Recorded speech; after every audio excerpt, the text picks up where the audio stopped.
Shalom. Ya, apa kabar saudara? Luar biasa, puji Tuhan. Saya mengucapkan terima kasih kepada Bapak Gembala, Pak Wahyono Arifin, yang memberikan saya kesempatan untuk menyampaikan firman Tuhan. Ya. Saudara-saudara sekalian, firman Tuhan pada kesempatan kali ini berjudul Umat yang Lebih dari Pemenang. Apa judulnya? Umat yang lebih dari pemenang. Kita akan belajar siapa yang dimaksud dengan umat yang lebih dari pemenang. Ya. Dan apa yang dimaksud itu lebih dari pemenang. Ya. Karena sering disalah tafsirkan pemenang itu seperti apa. Ya.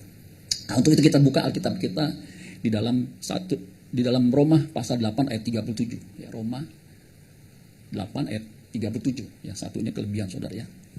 Roma 8 ayat 37. Ya. Siapa yang dimaksud dengan umat yang lebih dari pemenang? Bagaimana kita bisa menjadi umat yang lebih pemenang? Ya. Di sini dikatakan begitu, tetapi dalam semuanya itu kita.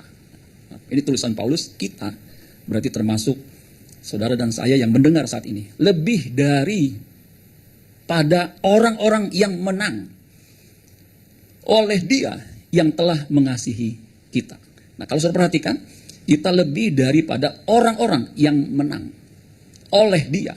Jadi penyebabnya oleh Dia yang telah mengasihi kita. Ya. Saudara, kalau saudara lihat di situ, ya, telah mengasihi kita. Ini penting, kata kuncinya telah mengasihi kita. Ya. Kalau kita lihat konteks dari ayat ini adalah judul perikopnya itu, ya, kalau kita baca, ya, judulnya keyakinan iman. Jadi ini bicara soal iman, saudara. Ya. Keyakinan iman. Kalau terjemahan sederhana Indonesia itu memberi judul tidak ada yang dapat menghentikan kasih Allah kepada kita. Ya, makanya kalau Allah telah mengasihi kita, nggak ada yang bisa menghentikan ya Allah untuk mengasihi kita terus menerus. Makanya selama Allah mengasihi kita, selama Tuhan mengasihi kita, kita aman. Ya, makanya jangan keluar daripada Dia. Ya. Jadi kemenangan orang percaya itu disebabkan oleh Dia, ya, oleh Kristus yang telah mengasihi kita, oleh Allah Bapa yang mengasihi kita, yang tidak menyayangkan anaknya, ya, memberikannya kepada kita, sehingga ya, kalau Allah tidak menyayangkan anaknya untuk kita, ya, tidak ada lagi yang bisa kita takuti, saudara. Ya. Ada satu yang mirip ayat dengan Roma 8 ayat 37 ini adalah 1 Korintus 15 ayat 57. Ini mirip. Ya, ini tulisan Paulus juga, saudara ya. Dikatakan begini, 1 Korintus 15 ayat 57. Tetapi syukur kepada Allah yang telah, perhatikan nih, ada kata telah, artinya sudah memberikan kepada kita apa? Kemenangan oleh Yesus Kristus Tuhan kita. Kalau tadi di Roma pasal 8 ayat 37, oleh Dia yang telah mengasihi kita. Di 1 Korintus 15 ayat 57, ya, yang telah memberikan kepada kita apa? Kemenangan oleh Yesus Kristus Tuhan kita. Jadi kalau Tuhan mengasihi kita, ya, kemenangan kita itu disebabkan oleh karena Yesus Kristus yang telah mengasihi kita. Ya. Nah, kalau kita lihat konteks ayat 1 Korintus 15 ayat 57 itu bicara soal, kalau kita buka ya, itu soal maut, ya, maut yang bahasa Yunaninya thanatos. Ya. Kalau sudah lihat konteks dari pasal 15 itu, ya, dimulai dari ayat 1 ya, tentang kebangkitan Kristus, kebangkitan kita, kebangkitan tubuh. Nah, yang bisa mengalahkan maut sehingga kita bisa bangkit dan mengenakan tubuh kemuliaan itu Kristus. Nah, kalau suruh baca di ayat sebelumnya itu di ayat yang ke-54 ya, dikatakan gini, sesudah yang dapat binasa ini mengenakan yang tidak dapat binasa, dan yang dapat mati ini mengenakan yang tidak dapat mati, akan digenapi firman yang tertulis. Perhatikan, maut telah ditelan dalam apa? Kemenangan. Hai maut, maut itu kematian kedua, bukan hanya kematian jasmani, tetapi kematian kedua itu adalah masuk neraka selama-lamanya, penderitaan yang selama-lamanya. Jadi masuk neraka itu penderitaan abadi. Masuk neraka itu menderitanya bukan sehari, 2 hari, sebulan, 2 bulan, setahun, 2 tahun, ya 10 tahun, 20 tahun, selama-lamanya. Makanya jangan main-main dengan hidup ini, saudara. Tetapi di sini dikatakan maut telah ditelan dalam kemenangan. Makanya ayat 55, hai maut, di manakah sengatmu? Di manakah kemenanganmu? Ya. Hai maut, di manakah sengatmu? Ini pertanyaan retorika yang tidak perlu jawaban, karena tahu jawabannya. Yang membuat kita bisa menang dari maut itu karena Kristus, sehingga sengat maut itu tidak ada lagi, karena sudah ditimpahkan kepada Yesus. Makanya ayat 56, sengat maut ialah dosa, kuasa dosa ialah hukum Taurat. Namun aku bersyukur, tadi kita baca tuh ya, kepada Allah yang telah memberikan kepada kita kemenangan melalui Tuhan kita Yesus Kristus. Saudara, istilah menang lebih daripada pemenang ya, suka disalah tafsirkan, entah sengaja atau tidak sengaja. Kalau tidak sengaja mungkin ya nggak masalah. Dulu waktu saya belum full hamba Tuhan, saya mendengar penjelasan tentang lebih daripada pemenang itu dengan sebuah ilustrasi. Ya, ini hamba Tuhan cukup senior. Ya, saya belum jadi pendeta, dia udah cukup senior, saudara.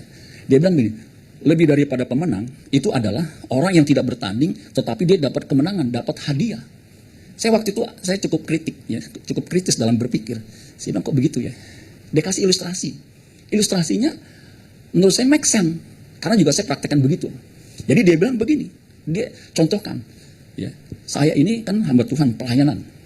Ya, ketika pelayanan dikasih PK, ya, love gift, persembahan kasih.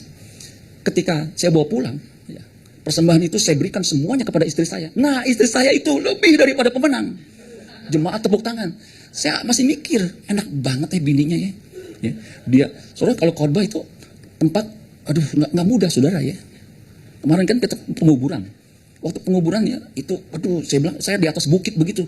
Naiknya setengah mati, ini gimana ya mau nguburin saya masa di bawah ya. Sampai istri saya bilang, bisa nggak tuh pendeta, nanti yang nabur tanah, engkau kembali dari debu, dari debu kembali pada debu, dari tanah kembali tanah, nanti tukang gali sumur yang begituin bisa nggak? Ya nggak bisa.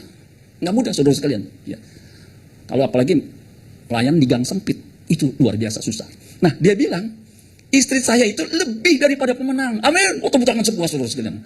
Saya bilang, oh ya begitu ya. Begitu itu terus tengyang-nyang. Sampai saya bilang, ya, kalau pertandingan tinju, saudara nonton tinju nggak? Ya, dulu saya suka juga tinju. Ya, laki-laki mungkin suka begitu ya. Ketika berantem, namanya tinju kan pasti pukul dulu nggak? Nggak mungkin. Tinju jangan pukul saya ya, nggak bisa. Ketika dipukul babak belur, tapi akhir menang, dapat piala, dapat uang.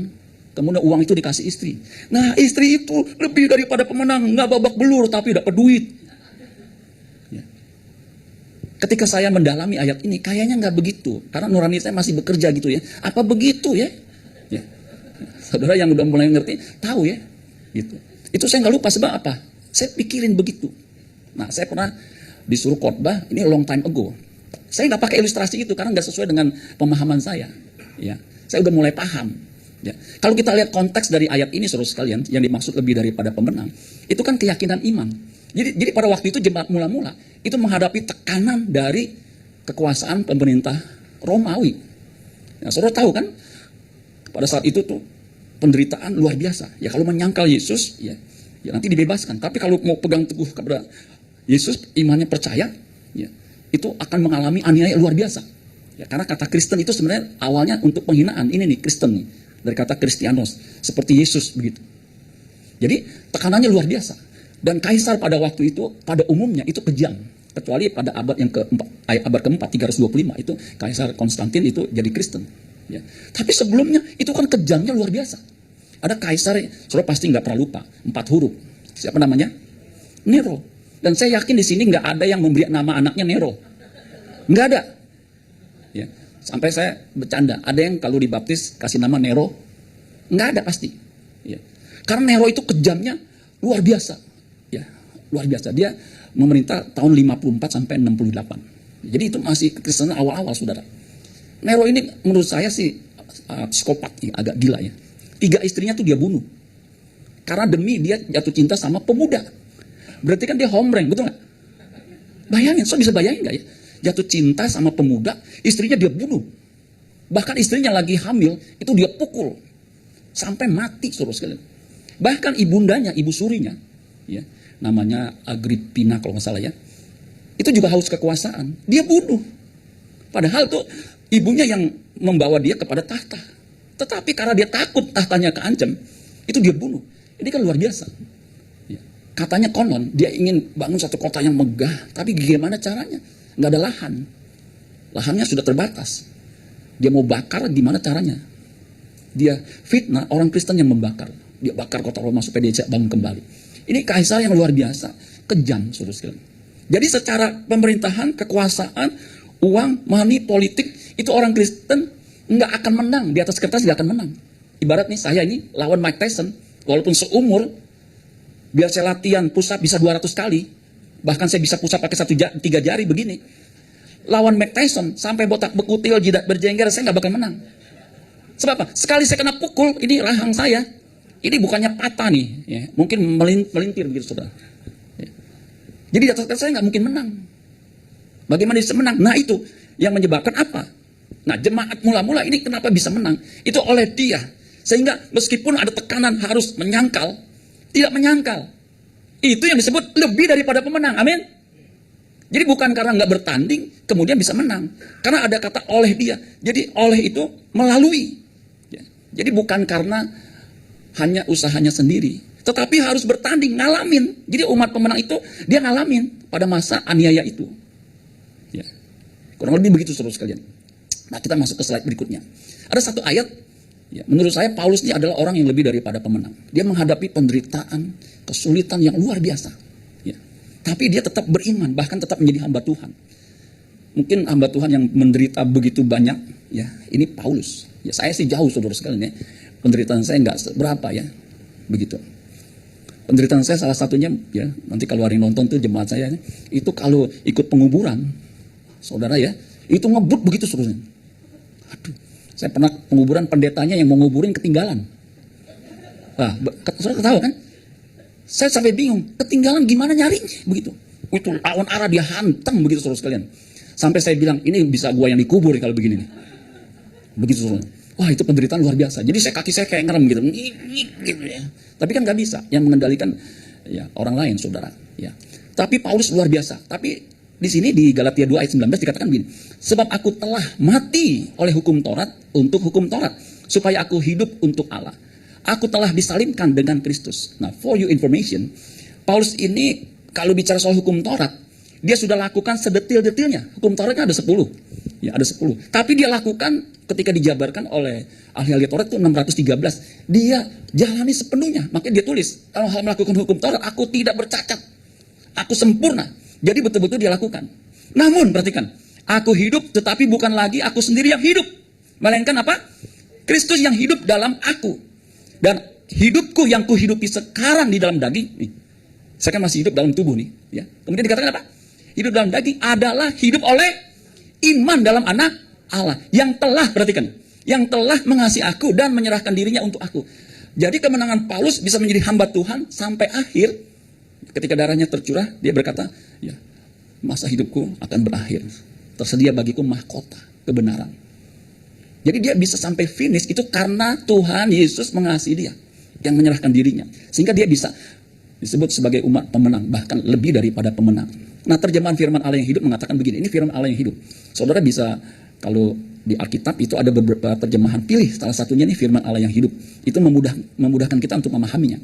Dikatakan begini. Dengan membaca kitab suci, saya menyadari bahwa saya tidak mungkin diperkenankan di hadirat Allah dengan berusaha menaati hukum-hukumnya. Karena saya pasti gagal. Dia sadar saudara. Walaupun dia sudah lakukan, dia pasti gagal. Karena dia bilang begini saudara. Kenapa dia bilang pasti gagal? Manusia ini ya, punya yang namanya kodrat. Namanya kodrat berdosa. Yang oleh Martin Luther dikatakan non posse non peccare. Tidak bisa tidak berbuat dosa. Di Kejadian 6 ayat 5, kecenderungan hatinya itu jahat semata-mata. Dan kodrat dosa ini melekat ketika kita lahir sebagai bayi, itu kodrat dosa ngikut. Ya. Dia terus hidup ya, menyertai kita terusnya. Nah ini kalau nggak ditanganin, orang itu makin jahat, makin jahat, makin jahat, sampai satu titik nggak bisa bertobat lagi. Ya. Kalau hukuman dosa itu sudah ditanggung oleh Kristus.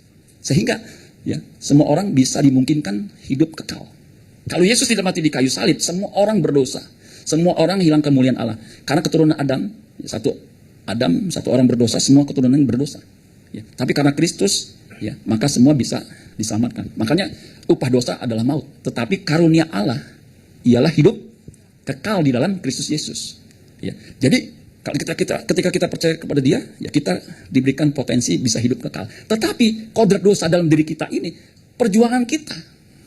Makanya Paulus mengatakan, aku ingin melakukan yang jahat, yang baik. Yang jahat yang aku lakukan. Tuh, kecenderungannya begitu. Makanya dia bersyukur.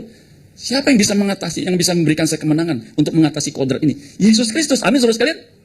Kalau kita berjuang sendiri, nggak bisa. Mesti ada Roh Kudus yang memberikan kita kemampuan untuk menolak dosa. Karena kita punya kodrat yang memang cenderung. Coba aja kalau saudara ya sebagai laki-laki, umumnya laki-laki, kalau di mall.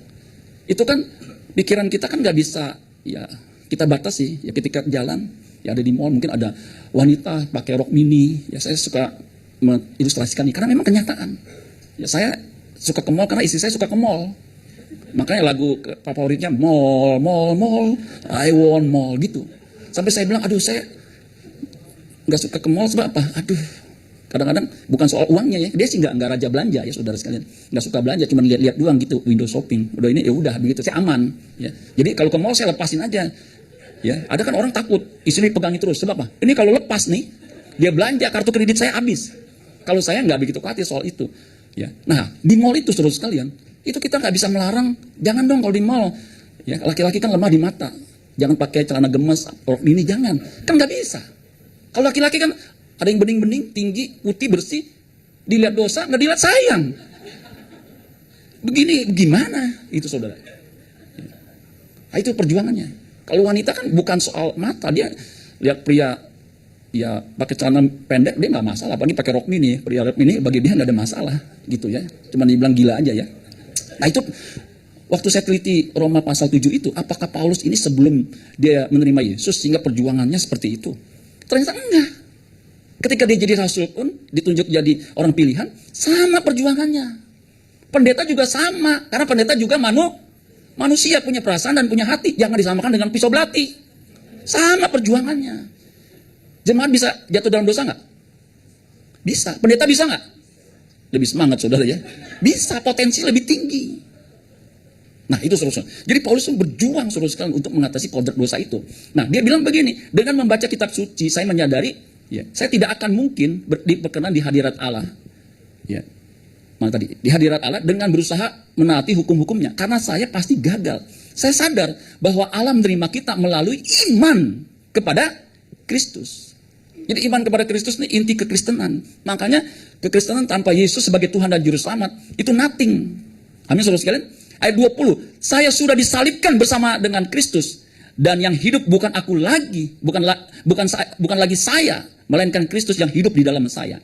Sedangkan hidup yang sekarang saya miliki dalam tubuh saya ini adalah hasil. Perhatikan, hasil apa? Iman saya kepada anak Allah yang mengasihi saya dan memberikan dirinya sendiri bagi saya. Jadi saudara sekalian, keadaan kita saat ini seperti saya ini hasil iman yang saya tekunin, gitu. Makanya kita nggak bisa berhenti dalam kekristenan. Harus ibarat itu menjot sepeda, nanjak, itu nggak boleh berhenti terus. Jangan sampai berhenti. Kalau berhenti nanti mundur, melorot apa merosot ya? Turun begitu. Makanya harus terus. Ya.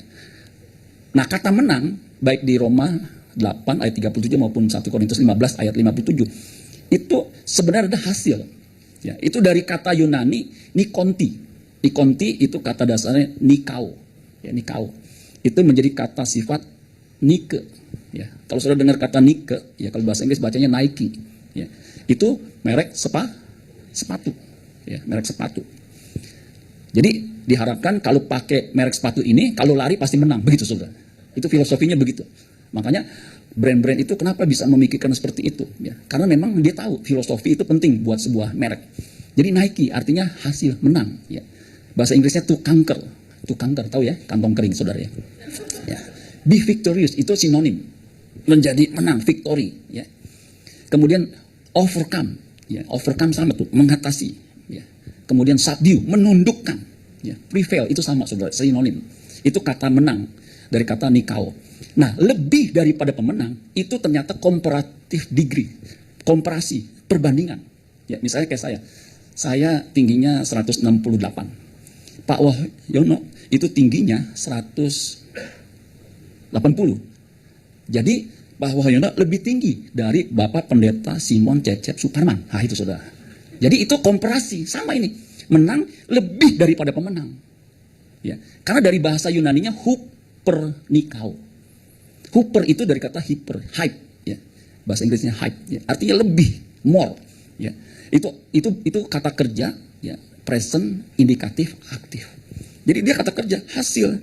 Sekarang begitu. Makanya tadi di ayat yang tadi kita baca di Galatia itu hasil iman, hasil. Ya. Kemudian kata lebih daripada pemenang itu to be more than conqueror. Ada kata more than, yaitu komparasi. Huper itu artinya over, beyond, more. Ya. Coba katakan more. Kok bunyinya mall kayak mall gitu? Mall, beda sama mall ya. Nah, tire itu mendefinisikan kata nikao itu bukan hanya to conquer. Jadi kalau kita cari bahasa aslinya, terjemahan strong itu ada tulisan tire memberikan definisi. Jadi nggak ada tuh definisi yang tadi awal saya bilang hasil khotbah PK-nya dikasih istri, isinya disebut sebagai lebih dari pemenang. Enggak, karena dikatakan di situ apa? Saya bacain ya. Definisi nikao itu artinya apa? Di situ dikatakan hold fast their faith. Jadi memegang teguh iman mereka even unto death. Karena memang sesuai dengan kondisinya. Pada saat itu menghadap tekanan di atas kertas nggak bisa menang, tapi tetap bertahan. Hold fast their faith unto death, even unto death. Meskipun sampai mati. Kemudian dikatakan against apa? Saya mesti buka dulu ya. Against the power of their foes. Melawan kekuatan musuh. Nah, musuhnya itu pakai S, bukan hanya satu musuh. Berarti berbagai macam musuh, banyak musuh. Kemudian bukan hanya musuh, apalagi itu dikatakan temptation. Temptationnya pakai S, bukan hanya sekali dicobai. Yesus coba itu sampai 3 kali. Ya. Kemudian and apa? Persecutions. Coba katakan persecution. Kalau bahasa Inggris itu ditarik dikit, persecution, gitu saudara. Agak susah nih lidah kampung kayak saya gini. Kalau bahasa Inggris susah. Ya, kadang-kadang lidahnya nggak cocok saudara ya. Tapi kalau biasa ngomong sama bule ya itu mantep ya, nggak kaku begitu. Saya agak kaku ya, walaupun dulu kerja di multinasional ya. Ini udah lama nggak dipakai gitu ya. Kalau ngomong sama bule susah saudara ya, apalagi kalau bulenya dari negara tertentu. Dia ngomong sama kumur-kumur nggak ada beda jauh. Gitu. Saya cuman excuse me, pardon me. Sampai 4 kali dia ngomong, gue agak mudeng ya.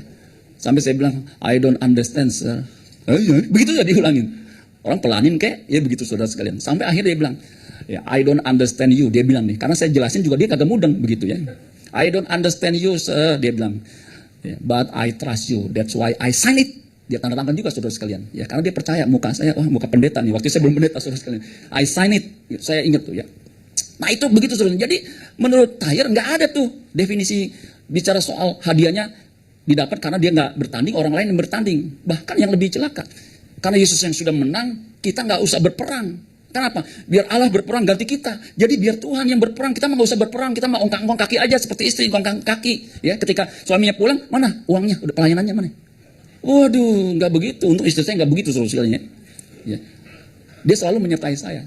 Ya, sebab dia adalah bagian logistik saya, saudara ya.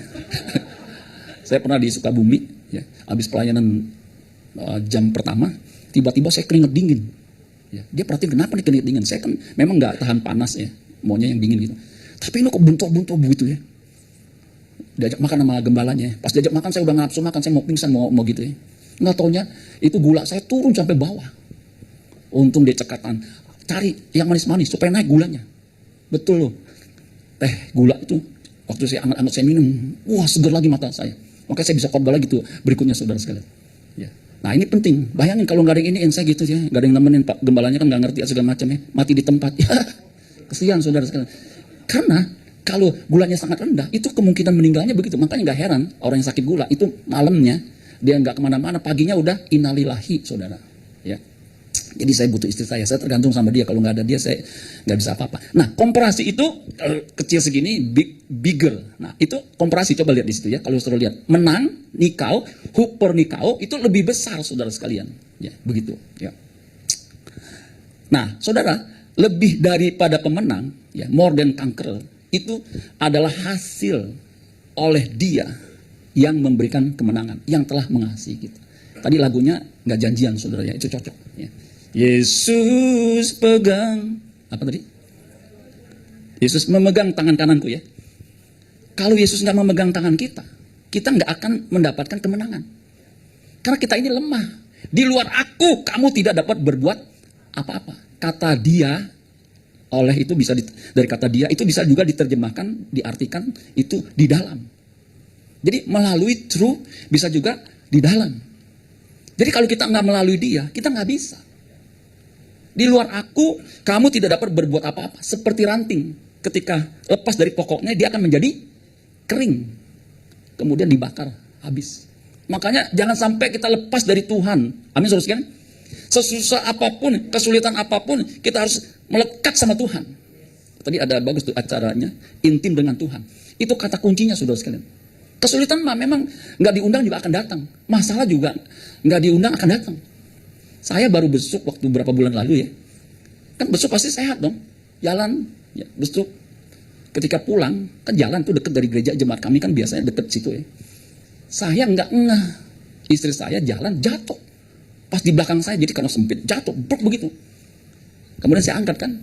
Saya pikir sama jatuh gitu nggak masalah ya. Kemudian dia kesakitan, meringis gitu ya. Saya bilang kenapa ya? Ada yang bantuin, urutin segala macam. Singkat cerita saya pulang. Saya pikir itu kan hari Sabtu. Minggu dia agak meriang. Gua nggak ke gereja deh, dia kok meriang ya. Begitu. Senin dia kok masih sakit. Aduh gimana ya. Udah 3 hari saya bilang udah bawa ke dokter. Pas dibawa ke dokter, dia dicek, di ronsen kan. Pas di ronsen, patah. Saya pikir retak, patah. Jadi patah tahu bedanya retak sama patah tahu kan ya? Patah itu putus begitu. Makanya dia nyeri. Ya. Nah saya bingung nih gimana ya diurut atau gimana atau alternatif. Tapi kan ronsen itu kan nggak bisa dibohongin tuh. Kayak di foto. Ya jelek mah tetap aja jelek. Walaupun pakai apa tuh namanya foto begitu ya. Nggak bisa berubah. Jadi pas di ronsen patah. Ya. Akhirnya singkat cerita ke Carlos. Mau operasi apa gimana operasi? Udah operasi. Kita putuskan operasi. Waktu saya lihat biaya operasi, saya mencelak begitu saudara. Dulu waktu saya kerja saya nggak akan mencelak begitu. Saya bilang mahal amat ini ya. Udah kelas yang paling rendah. Nggak ada pak, kelas 3 udah paling rendah. Kelas 4 kan ada 4, 1 kan VIP, 1, 2 ya. Kelas 4 nggak ada pak. Mau sama pemulung kan nggak mungkin. Nggak ada kelas 4 katanya sama pemulung. Waduh, saya bilang biaya gede amat nih. Kalau bayarnya gosoknya nggak masalah. Jadi walaupun saya udah pensiun, limit kartu kredit saya itu tinggi. Saya juga bingung ya kenapa dikasih tinggi ya. Padahal saya udah jarang belanja. Aduh saya pusing bolak-balik gimana ya. Bagaimana ya. Tapi istri saya udah kesakitan. Udahlah kita putusin. Ya, jadi biaya operasi segala macam cek bengek itu. Pemeriksaan itu udah 6 juta keluar. Kan bayar gampang betul nggak? Tinggal gosok ya 6 juta. Terus nanti bapak uang muka dulu ya. Gosok begitu ya. Terus sekali gosok itu kan masuk tuh di kartu kredit. Masalahnya nanti jatuh tempo. Betul nggak saudara sekalian? Kan pusing. Itu habis kurang lebih 80 juta. Istri saya kan pernah di kartu kredit, jadi dia tahu. Kita bagi 3, jadi nggak begitu sulit. Tapi puji Tuhan saudara sekalian, ada yang dengar jatuh di operasi, ngasih segepok 10 juta, gepokan 10 juta. Saya bilang lumayan nih mengurangi. Ya. Kita kan diam aja nggak enak, apalagi jemaat tahu kan kesian, jemaat udah juga mengalami kesulitan. Ada yang dengar temannya ini nih, transfer 25 juta. Aduh, istri saya tuh nggak mau ngomong, dipaksa minta rekeningnya. Kasih nggak apa? Dia paksa nih, jangan udah nggak usah. Ada dipaksa, dia dapat masuk 25 juta. Udah berapa tuh saudara? 10 atau 25? Masuk. Nggak lama lagi masuk lagi 25. Jadi berapa saudara? 60. Itu duitnya cepet saudara. Saya bilang puji Tuhan nih, udah kurang 20 mah. Saya masih bisa sanggup lah ya. Jadi saudara sekalian, dulu yang saya takut tuh kenapa saya lama ngambil keputusan untuk full time. Saya takut kalau sakit. Repot saudara sekalian. Ya. Tapi puji Tuhan, nggak sampai tergeletak. Jadi Tuhan bisa tolong dengan seperti itu. Padahal kita nggak gembar-gembar, saya juga malu saudara sekalian kalau sampai minta-minta begitu, apalagi minta ke jemaat. Mereka sendiri juga struggle. Ya. Jadi kemenangan kita itu kalau kita berserah, Tuhan bisa buka jalan. Saya kan nggak kepikiran tuh, kok ada ya begitu. Ya. Asuransi saya nggak ada, asuransi kesehatan kan selalu tanya, Pak asuransi atau pribadi? Saya selalu jawabnya pribadi begitu. Karena pribadi lebih cepat prosesnya. Istri saya udah kesakitan. Ya sekarang puji Tuhan terapi ya udahlah. Ya. Tadinya istri saya mau gratis terapi, kan lebih murah. Sebagaimana sebelumnya kan dia operasi katarak. Ya. Jadi katarak itu operasi udah cek di eye center 32 juta. Dia coba ke Semek, gratis sampai semuanya kagak bayar sama sekali. Bahkan kacamata-kacamatanya dikasih. Tuh saudara. Nah, itu juga puji Tuhan. Ya. Ada aja jalan saudara sekalian kalau di dalam Tuhan. Kita nggak sampai ya menderita yang bagaimana begitu saudara. Nah itu hebatnya kalau di dalam Tuhan. Nah jadi saudara kan menang lebih daripada pemenang itu artinya komparasi kita bisa lebih dari orang-orang yang disebut menang. Ya. Kesulitan kita sama, masalah yang kita hadapi juga sama ini kehidupan. Ya. Makanya kita harus bertanding. Amin saudara kan? Sebagai anak Allah kita itu punya potensi untuk hidup dalam kemenangan. Nggak ada yang amin saudara. Waktu kita terima Yesus sebagai Tuhan dan Juru Selamat, kita diberi potensi ini kalau nggak digunakan ya hilang gitu aja. Untuk jadi pemenang bahkan lebih daripada pemenang. Pada zaman Julius Caesar tahun 47 sebelum Masehi, itu ada istilah yang cukup terkenal, vini, vidi, vici. Ya. Artinya kami datang, kami melihat, kami menang. Nah itu dipakai moto itu ya, untuk apa? Untuk perang, saudara, oleh Julius Caesar. Nah pada zaman Rasul Paulus ini masih hangat begitu saudara, vini, vidi, vici. Ya. Aku datang, melihat dan menang. Artinya bertanding saudara sekalian. Begitu. Sama kehidupan di bumi ini adalah peperangan, perjuangan, pertempuran. Ya. Pertempuran kita itu saudara sekalian, itu bisa di rumah yang menghadapi istri yang cerewetnya minta diplester. Ya, ada istri itu saudara. Makanya nih yang istri-istri, jangan nunduk aja istri. Ya. Itu cobalah bijaksana. Ada jemaat kami ya, istrinya ngomong sama saya ditonjok mak. Loh, kok bisa ya? Jadi betul-betul ditonjok sampai saya bilang gila ya. Saya sih nggak pernah mukul istri saya, nggak pernah. Tanya nih. Sampai saat ini nggak pernah. Saya nyontoh papi saya. Papi saya itu nggak pernah mukul mami saya. Saya nggak pernah lihat tuh. Mukul mami saya nggak pernah. Tahu nggak kenapa saudara sekalian? Karena mami saya lebih galak dari papi saya. Jadi belum dikumpul apa loh. Jadi saya lihat papi saya nggak pernah mukul. Ya, sampai dia meninggal, sampai tua. Saudara nggak pernah saya lihat. Tapi saya perhatiin gini ya. Kalau anak laki ngelihat mamanya dipukul, siapapun dia termasuk papanya, itu sakit hati loh. Betul nggak saudara? Yang laki-laki. Makanya bapak-bapak jangan pukul istri. Istri dari ibu anakmu itu, kalau anakmu lihat itu dia sakit hati. Sakitnya di mana? Di sini. Hilangnya susah. Jadi papi saya bersyukurlah nggak pernah mukul istrinya karena mamanya lebih galak saudaranya. Nah jadi saudara sekalian di rumah. Nah si istri ini kenapa dipukul? Saya kan cari tahu dong. Tanya suaminya. Kenapa bapak kepukul istri sampai begitu? Tahu nggak kenapa saudara sekalian? Tahu nggak? Ya kagak tahu, bapak kagak kasih tahu, masa saya tahu. Makanya saya kasih tahu saudara. Dia bilang begini, gini nih Pak ya. Saya sebenarnya nggak mau mukul. Saya juga mukul kesian ya. Waktu saya pulang saya udah capek. Dia ajak ribut. Lah, kok diajak ribut? Iya, ini begini. Saya bilang, jangan ngomong dulu deh, saya capek mau istirahat. Tapi dia terus Pak. Lah terus, ya saya bilang stop deh, jangan ajak ribut. Diam dulu dah, nanti besok bahasnya lagi kapan. Tapi dia ngomong terus. Ya supaya diam saya pukul. Ya Pak, nggak boleh lah. Makanya ibu-ibu juga bijaksana. Nah, saya suka sama istri saya itu. Kalau saya udah keras begitu, dia pasti diem.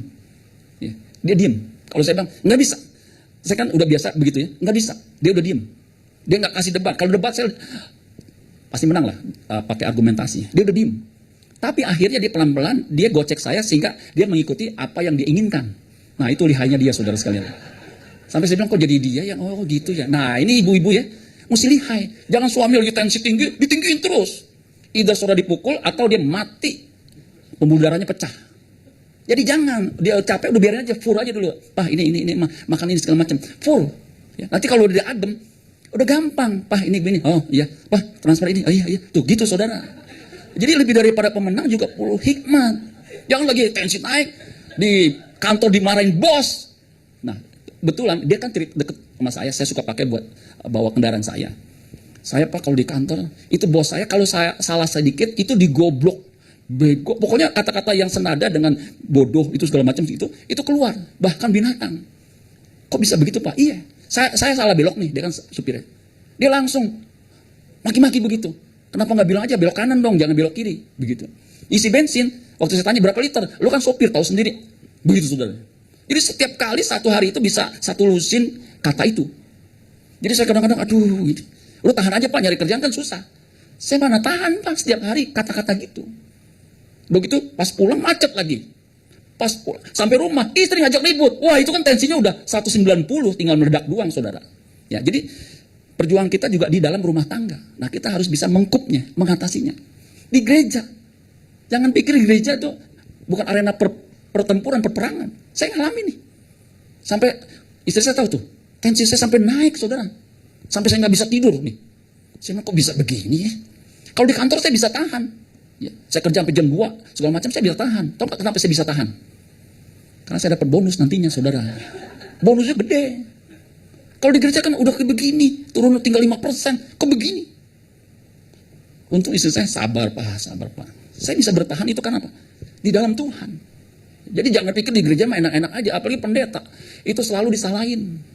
Nih pendeta nih ya, salaman kekencangan aja tuh bisa diomelin. Pak pendeta jangan kenceng-kenceng dong, tangan saya sakit begitu.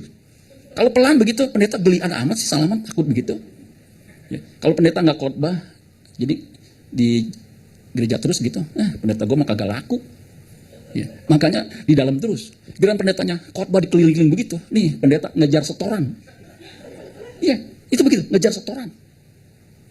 Kalau pendeta ya nggak punya anak, terkutuk nih.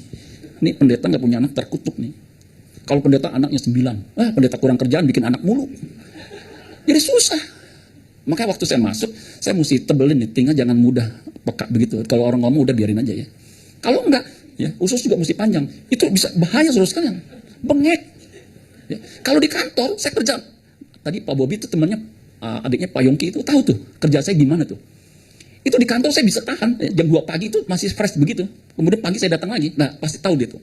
Makanya julukan saya P14. Pergi pagi, pulang petang, pinggang pegal, pantat panas, pala puyeng, potong pinjaman, pendapatan pas-pasan. Itu memang saya lakoni. Karena kan dapat bonus, dapat duit, dapat saham, dapat future bonus. Jadi kita bisa bertahan tuh, dapat pengharapan begitu.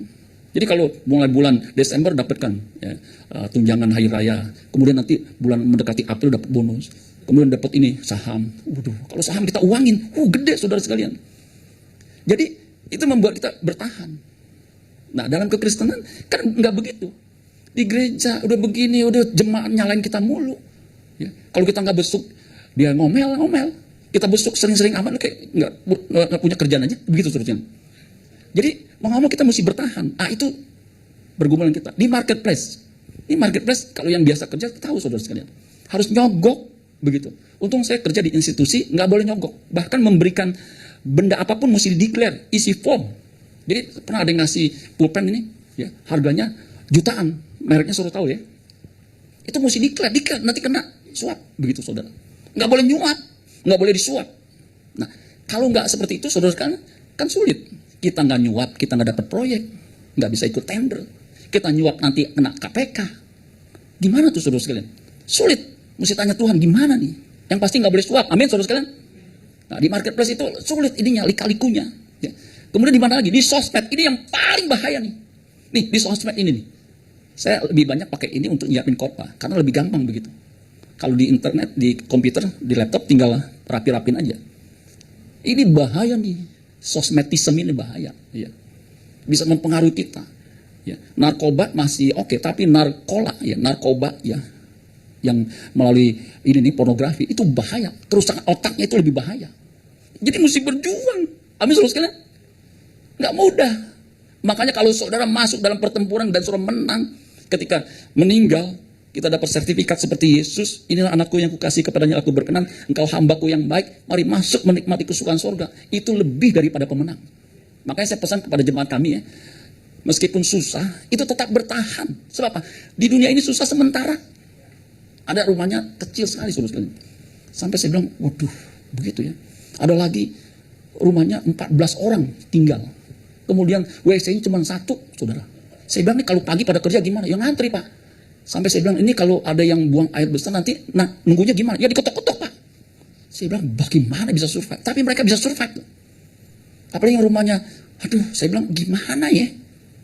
Ayo bertahan deh, sebab kan susah saudara sekali. Gimana? Ditolong satu ini nanti kan semua nambah. Untuk paling kita bantu untuk bisa survive aja. Tapi bertahan, yang herannya mereka tetap bertahan. Nah itu juga lebih daripada pemenang tuh. Saya pernah ya, waktu nungguin istri saya di Carolus, itu tidurnya di mana ya? Kalau dulu kan dia pernah di Sudden Death Test, kuping itu di VIP karena masih diganti. Kemudian satu lagi waktu operasi apa tuh ya, breast cancer itu kan di VIP. Yang nunggu dapat makan, dapat spring bed yang empuk begitu. Ya. Kemudian enak lah, ya. Nunggu mau berapa hari pun diganti. Nah ini kelas 3 tuh nggak ada buat ruang nunggunya nggak ada. Saya pikir ya bisa lah, kalau dia ngantuk pasti dia tidur. Jadi cuman saya bawa matras kecil yang berapa mili begitu. Kemudian saya tidur di sampingnya. Saya pikir kalau udah ngantuk mau udah pasti tidur deh. Saya take granted begitu. Betul pas udah malam saya pikir gampang ya. Saya begini, kok nggak bisa tidur ya? Sakit kepala ya. Kenapa ya sakit ya? Kemudian kok pantat saya sakit ya? Saya begini, loh kok sakit ini ya? Saya begini, aduh kok nggak bisa ya? Saya begini lagi, kok nggak bisa ya? Saya bolak-balik aja begitu tuh. Itu saya bilang nggak apa-apa lah. Pasien katanya kalau tidur nyenyak itu recovery lebih cepat. Saya golar. Hari pertama masih kuat. Pas mau mandi, aduh gimana kan pasien mau mandi gimana ya? Saya kagak mandi hari pertama. Saya biasa mandi itu sehari minimal 2 kali. Beda sama istri saya 2 hari sekali, saudara sekalian. Jadi saya nggak mandi, nggak apa-apa lah. Dia sehari sekali, saya hari ini nggak mandi. Hari kedua, aduh gimana ya? Nggak mandi lagi, saudara sekalian. Aduh nggak apa-apa deh ya. Nggak ada pelayanan ini kan, begitu ya. Hari ketiga, kagak mandi lagi, saudara sekalian. Sebab mau mandinya gimana, saudara sekalian? Belum mandi udah diketok-ketok. Jadi saya bisa bertahan tuh, saudara sekalian. Untung cuma 3 malam, 3 malam. Kalau 4 malam, 5 malam, saya betul-betul jadi pemulung, saudara sekalian, nggak mandi-mandi. Sebab mau mandi susah. Pas saya pulang, saudara sekalian, aduh, saya mandi sepuas-puasnya ya. Aduh puji Tuhan ya. Ini bisa mandi aja tuh puji Tuhan, saudara sekalian. Ya. Sehat, bisa makan enak itu puji Tuhan. Ya. Apalagi makanannya enak, saudara sekalian. Jadi lebih daripada pemenang itu dia harus bertanding. Gunakan waktu dan kesempatan di bumi ini untuk bertanding. Itu disebut pertandingan iman. Pertandingan yang wajib, nggak bisa di skip. Saya nggak bisa deh bertanding iman, nggak bisa. Harus dijalanin, harus dilakonin, dihadapin. Amin, saudara sekalian. Supaya kita akhirnya menjadi serupa dengan Kristus. Jadi target akhir kita ketika bertanding iman itu adalah menjadi serupa dengan Kristus. Berkodrat ilahi. Yang tadi yang saya bilang mempertahankan ya, bagaimana bisa berkodrat ilahi di mana manusia berkodrat dosa. Itu tidak mudah. Tapi kalau kita bisa melewatinya, kita akan disebut umat yang lebih daripada pemenang. Amin buat